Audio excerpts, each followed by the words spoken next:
1. Understanding. Democratic economics is an economic concept that emphasizes a more equitable distribution of wealth, control, and economic power throughout society, rather than among a small elite.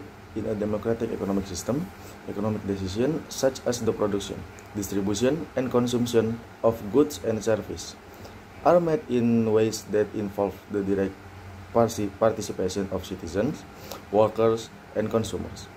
This may include more collective forms of economic management, such as cooperative, joint-owned enterprise, or pro-people and more inclusive government policies.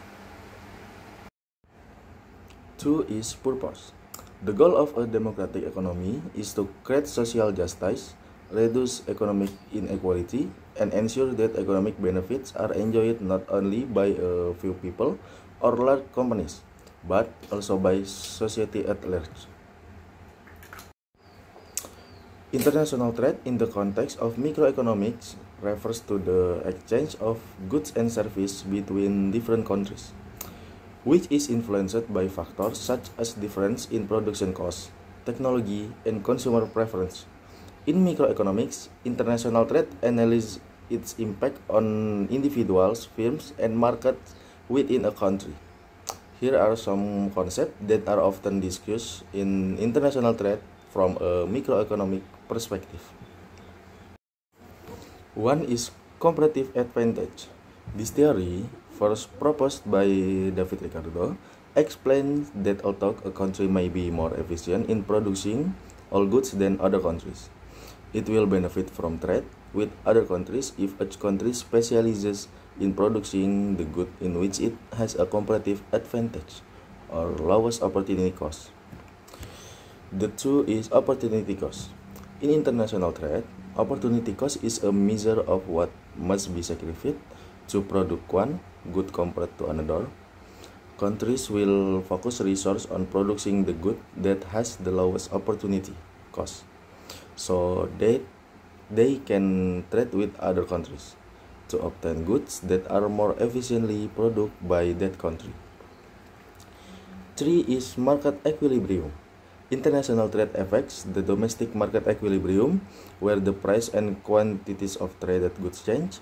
For example, when goods are traded internationally, price in the domestic market can fluctuate depending on the level of demand and supply from abroad.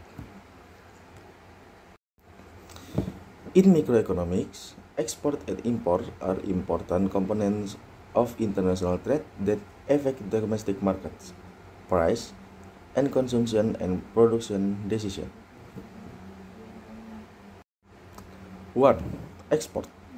Export is the sale of goods to other countries. It increases domestic demand for goods, encourages specialization, and can create jobs. Export also increases the income of producers who are able to compete in the international market. 2 is import. Import is the purchase of goods from another country. This gives consumer more choice and lower price, but it also increases competition for domestic producers. Imported goods can displace domestic goods if they cannot compete on price or quality by import product.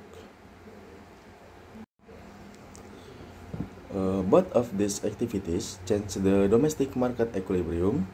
Export can reduce the supply of goods in the domestic market and raise the price, while import increases the supply of goods and tend to lower price. Government policies such as tariffs and quotas can affect the volume of export and import to the protect domestic industries or support the trade in domestic. That's all my explanation about international trade, export and import. Thank you. Wassalamualaikum warahmatullahi wabarakatuh.